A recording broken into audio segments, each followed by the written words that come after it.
Welcome to this episode of Eureka. We are going to have a very interesting, engaging conversation with Professor Narayan Talukdar, who is the Director of Institute of Advanced Study in Science and Technology in Guwahati, one of the institutions under Department of Science and Technology. His life story is really amazing and interesting. By chance, he did not become an official in the tea estates, which would have been most commonly sought after job. He accidentally tripped to become a scientist and build 3 important institutions in Northeast. We'll look at his brief profile and continue this conversation. Keep watching Eureka.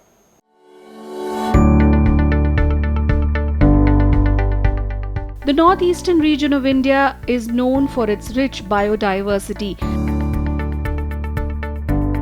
And in Guwahati, the scientists of the Institute of Advanced Study in Science and Technology are working behind the science of biodiversity to benefit the society at large. The institute also focuses on other fields of science. Presently, this institute is headed by Dr. N.C. Talukdar, who is an outstanding plant scientist and an effective administrator. Dr. N.C. Talukdar started his academic journey back in the 1970s from the Assam Agricultural University in Jorhat, where he completed his graduation in 1981, and then moved on to the Punjab Agricultural University and earned an MSc in 1983 with a specialization in soil chemistry. He then moved to the University of Saskatoon in Canada to earn his PhD degree, where he studied in-depth intricacies of plant mycorrhizal functional interaction. Dr. Talukdar has 30 years of teaching, research and societal R&D outreach experience and specializes in microbial ecology and microbial role on sustaining ecosystem stability. His current research interest also includes validation of traditional healthcare knowledge of Northeast India through modern scientific methods, especially for the cure and prevention of metabolic syndromes such as diabetes. He has published more than 100 research papers in reputed national and international journals and served as chairman and member of several academic institutions. Thank you, sir. It's a very wonderful opportunity, and we are so amazed to see this institution, which is really beautiful, well maintained, and I can see that it's bubbling with activity. Let me start with your curious story of how you stumbled into research. You are from a very poor background, from a very rural area, perhaps kind of not seen a lab till very late in your life. Exactly, in a way, in Assam, you don't have opportunity. At that time, there's not too many labs. As you said, I come from a rural background, having no exposure of what science actually means, except reading about science events, chlorophyll photosynthesis, and sun is required for carrying out photosynthesis. But what those things actually mean, didn't have much idea.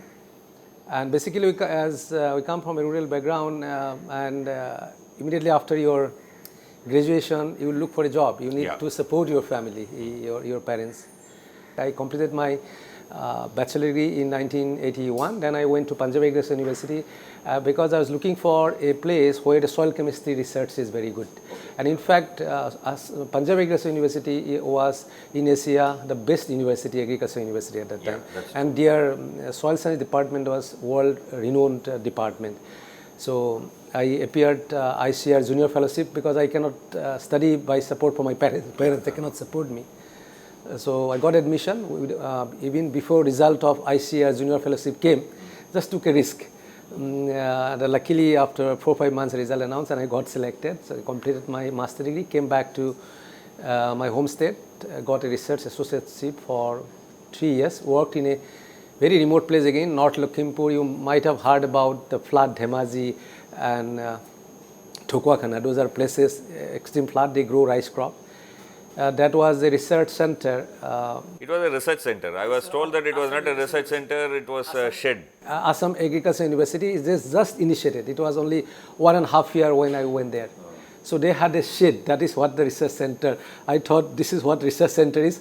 I worked on 3-story soil science building in Punjab Agriculture University where 100 professors work. So kind of a shocking, but the chief scientist of that center, he was again another very good soil scientist. He said, no, one day this will also become a good institute. So let us work. So I was really encouraged by him, and he's very supportive. We didn't have facility, but even then, that center was built for the purpose of determining what kind of fertilizer people should apply, what dose of fertilizer, optimum dose, so that it doesn't cause environmental pollution and also it enhances crop yield. So that was the mandate. So it was for a specific region, For finding a solution for local people. Exactly. And to give you a small hint, because that region, the soils are light textured soil. If you apply fertilizer also, it will percolate down. So you have to be very judicious. You should know the method of application, the amount of application. So when I learned about the mandate, I thought, why can't we do some experiment? Though there was no facility, we had technical people to set up field experiment. I never had any experience of field experiment, but Dr. Digan Chakraborty, who was the chief scientist, so he helped me design a field experiment. All these people who were working, in fact, they didn't have much work because the institute was not coming up. So I could get their service in the field, and we didn't have much other things to do. So I used to be most of the time in the field, learning the rice crop right from the seedling stage, how it grows, and it's a beautiful experience. And those places are very beautiful in terms of landscape. So even within that trying conditions, you were able to and conduct I some published experiments? the paper. The first paper of that center was my paper. That's very interesting. So with the chief scientist. So and I really got very fascinated to see. Of course, I had 1 or 2 papers from my master degree also, but under that trying condition to get the experiment done. From then you went to the Agriculture University in Guwahati, right? No, I was there for about 2.5 years, and then I was always thinking to pursue PhD, and not from India. So though I was in a very remote place, but that desire to do PhD was always there. So I also heard that some government like UK government and Canadian government, they support Commonwealth country students for PhD. They provide fellowship. So there was an advertisement when I was in, I was already 2 years completed in that research center. I got an advertisement from Canadian Commonwealth Scholarship. It's a scholarship provided by Government of Canada. So I applied for that, and I was working here, and suddenly one fine evening I get a call that your interview is fixed. Okay. After 2-3 days. So that's another big story. But I went, appeared interview, though my train was late and I missed my interview, but it was almost completed. Then I convinced that there was a deputy secretary who was dealing with him. I convinced him, see, the train runs very late from Assam side, so it's not my fault. So please, he said, it's already over, they are tabulating and all. If you could please, like very humbly I requested him, and somehow he understood the inner urge in me. And he went, asked chairman, he said, no, they will conduct your interview. So I went inside and they conducted full interview. And again, another fine morning, I went from a tour in the morning. I reached by night service bus from Guwahati, and an envelope, it's from foreign countries. I opened it and I find first word, congratulations, you have been selected from Canadian Commonwealth Scholarship. That's interesting. So this is how I got it. That's a very interesting. We'll take a short break here. It's a very interesting story. As I told you, the story doesn't end here. It goes on to go to Canada, and then he comes back and then does what? We are going to discuss a lot more after the break. Keep watching Eureka. We'll continue this conversation.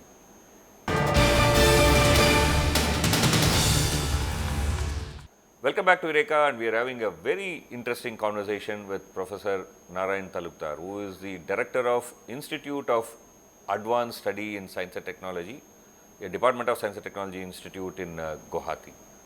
Before the break, we talked about how at the last moment you entered into your interview for scholarship in Canada. They were about to close the doors and they opened it, and then you got the award. It's a and you sheer luck, were I'd say. flying to Canada. How different was Canada experience? Of course, you were from a very small place here. You have worked in trying conditions. You went to Punjab University, which was the best institute for agriculture at that time in India. But then the scene from Punjab University to even Canada would have been a huge gap, right? How was it different? I think if I would have gone there, Canada, directly from Assam, it would have made a lot of difference. But Punjab Agricultural University, what I saw, a lot of things they do, I think it reflects what Western style of doing work. So it, in fact, I think I would say the very happy days of my life was in Punjab Agricultural University also. Like I spent very happy time. The vibrant academic environment. Even there, I forgot to tell you, we used to work in the laboratory until 2 a.m. in the morning, and 10, 12 people in different laboratories. We used to come out, somebody will whistle, there is the time for tea at 1, will come out, there will be a small dhaba. Inside the campus itself, we'll have to again go back. So it was a very lively environment of research in Punjab Agricultural University. But when it comes to your University of Saskatchewan, where I was working, in fact, that's the wheat bowl of Canada. They produce 60% of wheat for that country. They're a very rich agricultural tradition. Their plant breeding program is one of the best in the world. They do a lot of pioneering work in wheat. Even in soil science, soil chemistry, microbiology is very well known. What was very striking there in research, like the freedom they provide to the students. The first day my supervisor says that you wrote a small project, I have gone through this when the Commonwealth Scholarship Administration team sent to me, I have seen you want to work on some fungi. I don't mind, but after having seen what is here, if you change your mind, you can change. And for 6 months, you don't have to you don't have to do literally anything except you just only explore. Explore, get settled in the place, enjoy. That I like that word, enjoy. Like we are always stressed out that this experiment will not happen, my master degree, this research will not be completed in time. But like there is no sense of urgency, kind of very relaxed way they do. Later on, what was most enriching in those laboratories was the regular lab meeting. It's mandatory. We'll spend 1 and 1.5 hours every Monday from 8 to 9 in the laboratory, and everybody has to attend. And you keep abreast in what is happening in the field of science. And the best thing is the good, interesting, exciting paper published in Science or Nature will find a place during that lab meeting. So that was actually is very encouraging. This is exactly what you brought as a culture when you came back to India and then started it in the Assam Agricultural College, right? Exactly that. Actually, I got a job. Perhaps if I would have taken that research job in that university with my supervisor, I would have been, in terms of science achievement, I think I would have been in a different place. But I thought, no, like the things that I have learned, and government of India, because I went as an in-service candidate, I must go back. And whatever little I can do, I know in my place there won't be much facility, but still I should go back. And I informed my supervisor, said that thank you very much for the job you have offered, but I am not going to stay. But he was not very happy because he wanted to start this microbiology research in a big way. But he also said that I appreciate, because most of the I have several students from India. Most of them, they never say like this, but I'm very happy that you want to go back. I came back and I was given a laboratory, and that laboratory was an abandoned place. Everybody used to dump soil. I worked initially in soil science department, but eventually the Department of Biotechnology professor, he was very enthusiastic about my work, and he was very keen to support me, because soil science didn't have a kind of facility I need to do, I need to use for my research. He said, my laboratory, my department, door is open for you. So I had in fact 2 departments, and I used to get 2 students every year for doing master program, one from biotechnology, one from soil microbiology. And the first place I was given full of soil, it may be half a meter soil. Everybody dumped their waste material there. It was a hard time cleaning those. Initially I started working alone. Every morning I'll remove few buckets of it.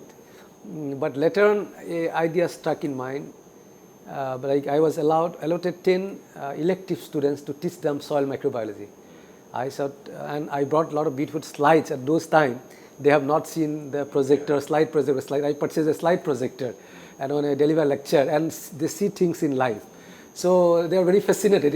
It appeared to me. So that I thought it was for them it was. That's a very interesting statement of how one needs to build Indian institutions within constraint, but it can be built. It can be built because that's a story that immediately after this laboratory started taking shape, I applied for a grant to Department of Biotechnology. I got 30 lakhs rupees. At that time, 30 lakhs rupees is almost like more than 1 crore project today.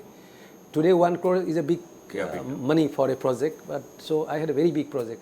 So entire soil microbiology laboratory, like I could build, and still people say its laboratory is still performing very well. So I feel very good about it. Very, very important point that even if things are not in best of a shape, if you put effort, you can change around. That's something that we are learning, and we'll continue this conversation. We'll take a short break.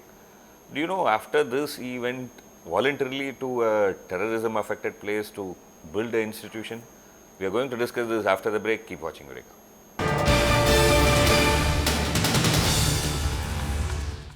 Welcome back to Eureka, and we are having a very exciting, very informative and very interesting conversation with Professor Narayan Talukdar.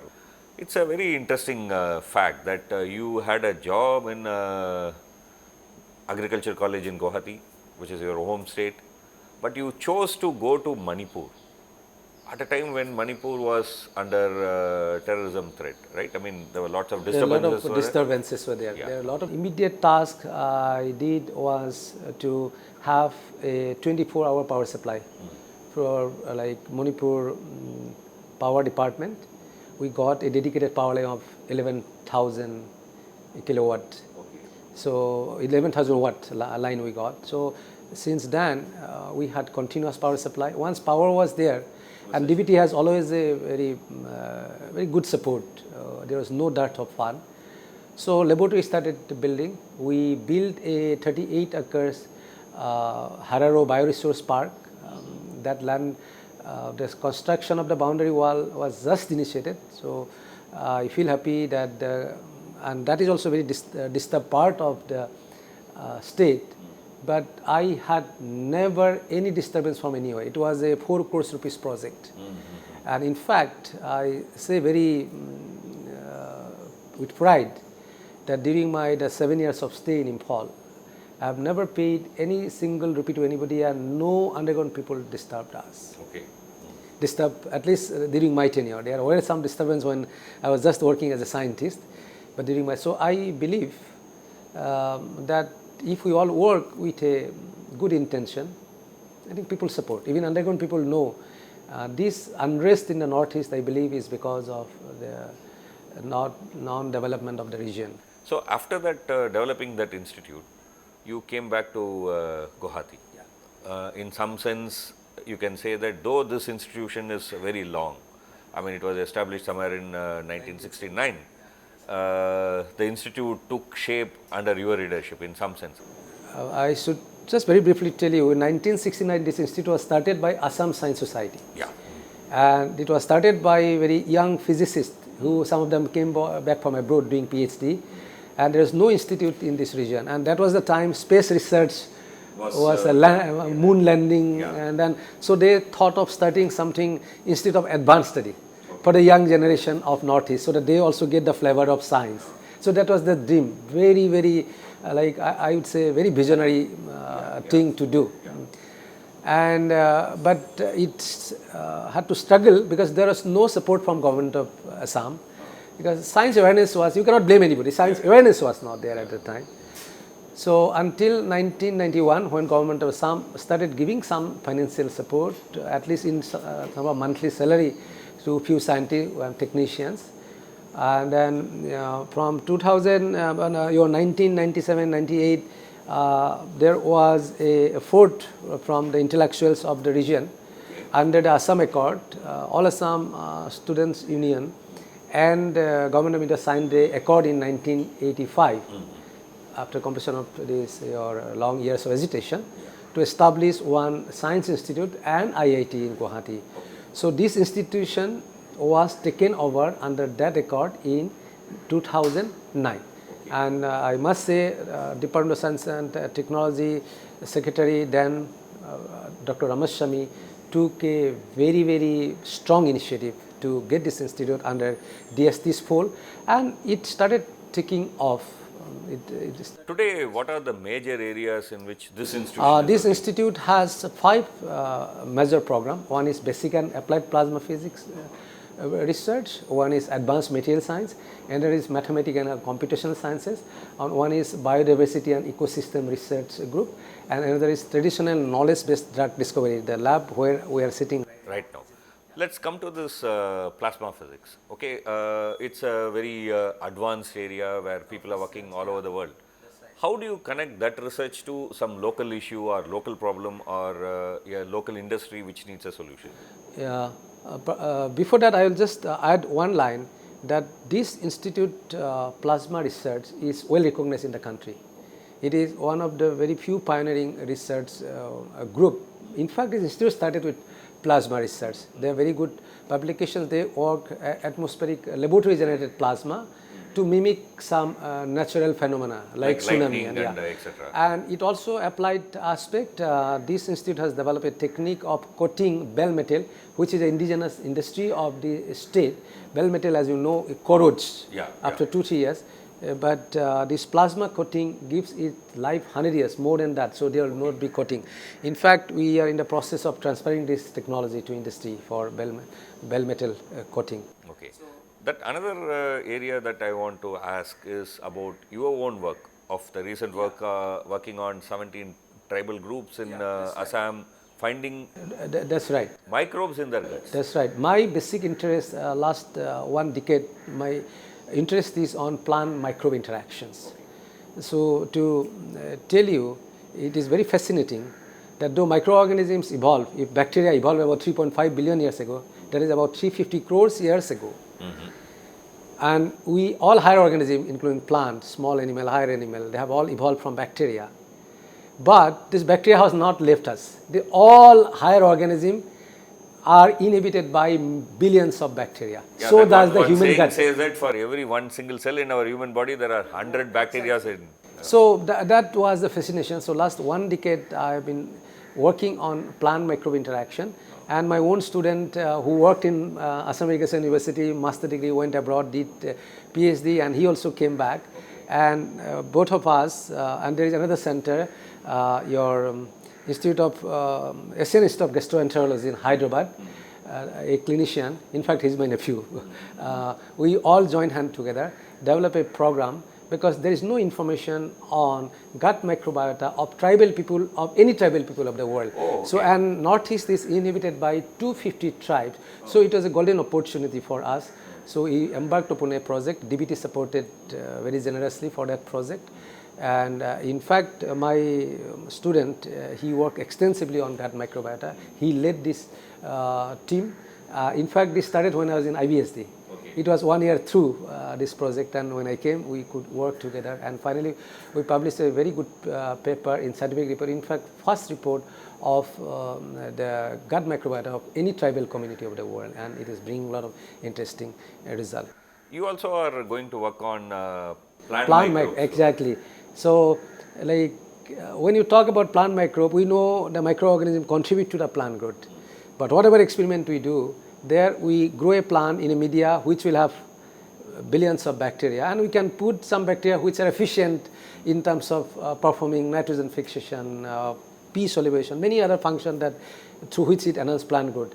But that doesn't tell you exactly what they do. Unless you can have a plant which is free of microorganisms, and then you put this microbe back and see what they do. So in fact, I have a few projects to develop a microfree plant through tissue culture technique. We use different technique, and we hope we succeed in producing a microfree plant, and we decipher what this microorganism really does in terms of plant metabolism, what contribution they make. And can we distinguish what is microbial metabolism and what is plant metabolism, and in interaction what they produce. So that's the final goal. That's one of the major challenges. Yeah, that's the major challenge we are working on now. Okay. This institution is one of the major scientific institutions in the Northeast. I mean, I can say that working on various advanced areas, how do you see this institution contributing to the development of this region? This institution has a multiple role. First of all, it has to take a very important role in tapping the natural resources. You know, Northeastern region is biodiversity rich, and if the Northeastern region economy has to be built, it has to be built on its biodiversity. Huge amount of biodiversity. You have in plant, you have ginger, curcumin. You have some very unique resource like muga. Muga is endemic, only place in the world where you grow muga. So this institute, what we have embarked upon a very ambitious project. We want to decipher this whole golden color building mechanism. How does golden color come? This color will not fade for 100 years. The grandmother, what cloth she used, the muga, silk, sari, that is still there. So they pass generation after generation. So the whole science behind it. So if we understand that, there's going to be, you may have transgenics if you understand those mechanism of color formation. So we're embarking into it, and we do research not alone, collaborative mode. This project is carried out with JNU, Jawaharlal Nehru Center for Jawaharlal Nehru University, and your National Institute of Plant Genomics. So two institutions are involved with ISST. So our future to strengthen this university, still we are institute. We are only 26 scientists, 126 PhD students, and last 2-3 years about 20 postdoctoral have joined us to strengthen. Still we need to strengthen our research base. So we are collaborating extensively with other institute, and we also provide this as a platform for the Northeast Institute students to come do summer training. So building human resource for future is one main goal, and another main goal is this science must also translate into people's utility. So we have adapted to village, tribal village, about 20 kilometers from here. What we do there, I have established a small office there and appoint a person who stays there all the time. So we are teaching them how to cultivate mushroom. We are teaching them how to generate bio input from organic farming. This region is mandatory, like organic farming is a major agriculture of this region. So we are training them eri rearing, muga rearing. We are training those. In that process, they may be uneducated, but continuous with our association, they will develop a even scientific mindset. So if we have to get more students to science, I think this institute not only provide a direct platform for students to come and work, but also we have to go to village, whatever extent possible, and you have to change the mindset. So then the background of generating interest in science for the young kids will be there. Had there been this kind of facility in my place, how many students would have come from there? That's a very interesting point, and with this we may have to end this conversation today, but this has been a very wonderful conversation, a very colorful life, a very colorful institution playing a very important role in the Northeast region of India. Thank you, sir, for being in the show. Keep watching Eureka. We'll come back with another interesting conversation next week.